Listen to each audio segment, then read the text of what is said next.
10 minutos. Gracias, señor presidente. Señores diputados, nosotros siempre hemos creído que el problema del paro tiene que ver directamente con la política económica. Hasta ahora, y digo hasta ahora porque Estados Unidos acaba de modificar su planteamiento de política económica a nivel mundial. Estaba Estados Unidos, que tenía políticas expansivas, y la Unión Europea como otro gran bloque económico que tenía políticas restrictivas. Estados Unidos ha decidido que ya no quiere seguir manteniendo las políticas expansivas porque considera que tiene un desarrollo económico estabilizado, y ahora ha sido Japón, que tiene un problema específico, y China, que tiene otros problemas específicos, los que han ido asumiendo políticas expansivas. La Unión Europea sigue básicamente con las políticas restrictivas. Ha hecho un par de amagos. Uno de ellos el tema de la garantía juvenil en temas concretos de empleo, y otro de ellos el tema que hablaba el portavoz de los nacionalistas con el tema de las inversiones, que está por ver en qué quedan, porque el de 300.000 euros estamos hablando de 20.000 que serían los únicos seguros, que serían los públicos, luego 20.000, luego teóricamente habría otra cantidad que creo que era hasta unos 60.000 millones que vendría por endeudamiento público, y el resto se supone que serían inversiones privadas, lo cual deja bastante en solfa que realmente se acabe consolidando esa política, que tampoco sería una política expansiva, sería una pequeña corrección sobre las políticas que se llevan actualmente. Con respecto al Estado español, sabemos que ha llevado las políticas restrictivas como criterio fundamental, y eso ha influido obviamente en los presupuestos autonómicos, puesto que ha disminuido enormemente las transferencias que se han hecho a las autonomías. Ahora ha surgido un elemento nuevo, justamente por parte del Partido Socialista, porque, aunque no lo habían dicho hasta ahora, de repente el Partido Socialista ha aceptado la posibilidad de modificar el eje de todos los males, que es el artículo 135 de la Constitución, que el PP y el PSOE en la época del señor Zapatero modificaron, dándole prioridad absoluta al tema del equilibrio presupuestario sobre el resto de las políticas, aunque parece ser que el planteamiento no es quitar el tema del equilibrio presupuestario, sí habría un contrapeso en el sentido de aceptar o cubrir también las políticas sociales como parte del compromiso constitucional. Eso sería un elemento muy importante, entre otras cosas, para que en próximos periodos, pasadas algunas elecciones, hubiese posibilidades de generar mayorías progresistas.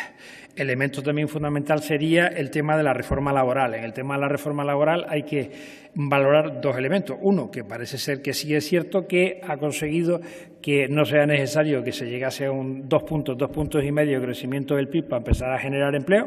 En ese sentido, con un punto ya se está generando empleo, lo cual es positivo.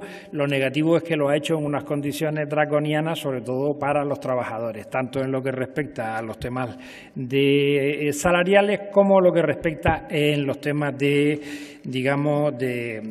vida laboral, como destacaba la ponente socialista. Eso a su vez genera elementos que son, por ejemplo, pues que se genera un sustrato de trabajo falso, porque se contrata a la gente por unas horas y luego se les obliga a trabajar otras horas, por la sencilla razón de que hay tanto temor a perder el empleo que la gente acepta lo que le echen prácticamente. Y luego hay otro elemento fundamental que aquí tampoco, aquí se ha hablado, pero nosotros creemos que tampoco se le mete mano adecuadamente, que es el tema de la economía sumergida. Tanto en la parte económica como en la parte laboral, sabemos que en Canarias es un volumen inmenso el de economía sumergida que hay. Teniendo en cuenta esos planteamientos, de política general, habría que aclarar algunas cosas. Por parte del Estado sería imprescindible y ayudaría mucho a poder desarrollar políticas en Canarias favorables al empleo. Primero, resolver la financiación autonómica, responsabilidad de toda la Cámara, menos nosotros, y que al final ha resultado que nos ha dado un sistema pues que nos está generando entre 600 y 800 millones de déficit anual de financiación, sobre lo que teóricamente debería correspondernos. Y luego bastaría con respetar algunos artículos de la parte económica del REF, el tema de las inversiones estatales, que obliga teóricamente a mantener la media de inversiones con respecto al resto del Estado, o el tema del artículo 22, que favorecería que el Instituto Canario, el ICO, tuviese líneas específicas de crédito en condiciones preferentes para pequeñas y medianas empresas, que está cubierto por el artículo 22 del REF, serían elementos muy positivos que ayudarían a plantear una política de empleo. Con respecto al tema del Gobierno autónomo, nosotros tenemos bastantes elementos críticos. Un primer elemento crítico que hemos tenido siempre es el tema del respeto del déficit. Primero que nada, porque el propio Gobierno central, que es el que impone el déficit, es el que lo incumple. Siempre se nos ha planteado por parte del Gobierno autónomo de que si nos hubiéramos salido del déficit, poco más o menos que nos intervenían. Hoy han salido los datos del déficit a nivel del Estado de las comunidades autónomas, van a tener que intervenir lo menos a 10 comunidades autónomas porque ya están por encima del déficit en los gastos de agosto del déficit que tienen autorizado en diciembre. No creemos que fuera así y creemos que en eso se equivocó el Gobierno autónomo. El Gobierno autónomo tuvo una política de que si tenemos un estricto cumplimiento del déficit tendríamos mejores condiciones del Gobierno central, y lo que pasó es que no solo tuvieron mejores condiciones, sino que las tuvieron peores, porque cuando el Gobierno aplicó, por ejemplo, en la deuda un criterio no igualitario para todas, a las que iban bien como Canarias lo que hizo fue apretarle más las clavijas. ¿Nosotros qué es lo que planteamos? Lo que planteamos es que se tenga una política expansiva. Nosotros, obviamente, para eso no planteamos que nos disparatemos en el déficit. Lo que hemos planteado siempre y de forma coherente, fundamentalmente, en las leyes de presupuesto es incrementemos los ingresos. Planteamos un incremento en su día del IRPF. Bueno, el del IRPF lo reiteramos de manera periódica. Ahora se ha subido un cierto planteamiento del IRPF, pero con saldo cero, o sea que no incrementa los ingresos. Planteamos el del IGIC, en principio se nos rechazó, posteriormente lo subió el Gobierno autónomo, y en estos momentos estamos planteando el impuesto turístico, que creemos que es un elemento muy interesante, que no incrementaría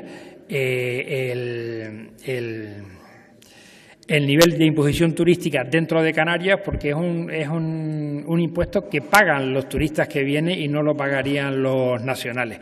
Daría una política de inversión y eso sería positivo. ¿Qué ha hecho el Gobierno autónomo? El Gobierno autónomo lo que ha hecho es reducir la política de inversión dentro de los presupuestos. Ese es el elemento fundamental para poder generar empleo.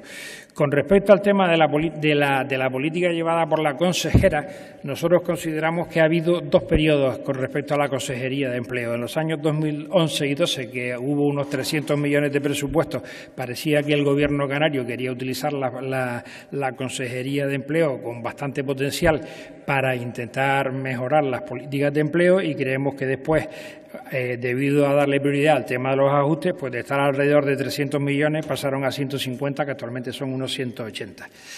Con respecto al tema de las políticas, en el tema de las políticas activas de empleo, la consejera lo sabe porque lo hemos discutido en las comisiones, nosotros siempre vamos a estar en favor de las políticas activas de empleo, creemos que son positivas y tendría que demostrársenos que son negativas, poco más o menos, para que no las defendiésemos. Lo que sí es verdad es que la evaluación y la fiabilidad de las evaluaciones sobre las políticas de empleo dejan mucho que desear. Las dos evaluaciones, que es muy positivo que se hayan hecho y que se hayan hecho por empresas externas, dan unos datos sobre todo sobre creación de empleo, de integración en el mercado laboral, que son inconsistentes. Entonces, es imprescindible el ir mejorando esas estadísticas para que se puedan mejorar las políticas activas de empleo. Y luego nosotros tenemos, en el tema concreto de este presupuesto, un tema que nos parece negativo. A nosotros nos parece que, habiendo subido en 25,8 millones los ingresos externos para políticas activas de empleo que ha recibido la Consejería, 11,8 millones vinculados al programa europeo JEI y 14 millones de incremento del Gobierno del Estado, las políticas activas de empleo en el presupuesto de Canarias suben 15,8 millones. Nosotros tenemos la sensación de que, como en otros temas, a veces el Gobierno de Canarias aprovecha los incrementos que tiene de ingresos externos que le vienen al presupuesto para hacer caja. Es decir, como le da prioridad al ajuste presupuestario siempre que puede, intenta desviar parte de los ingresos adicionales para mejorar las cuentas financieras de la comunidad autónoma con respecto a darle prioridad a las políticas, bien sea de activación económica como las inversiones, o bien sean específicamente medidas paliativas como puedan ser las políticas activas de empleo. Entonces, dentro de este esquema, el que nosotros consideramos que podría haber posibilidad de una política de empleo distinta en Canarias que mejorase algo los datos. Sí, un minuto para concluir. Tenemos claro que es un tema que no se va a resolver de hoy para mañana, pero sí podemos hacer un cambio en la orientación política en el sentido de, primero, darle más prioridad al tema del empleo y, segundo, el intentar ir reduciendo y que la población lo que vea es que no nos mantenemos en esta situación absolutamente inaceptable, porque es imposible de mantener socialmente durante un periodo largo de tiempo, y se empiece a ver futuro en estas islas, que nosotros creemos que hay condiciones para que las haya.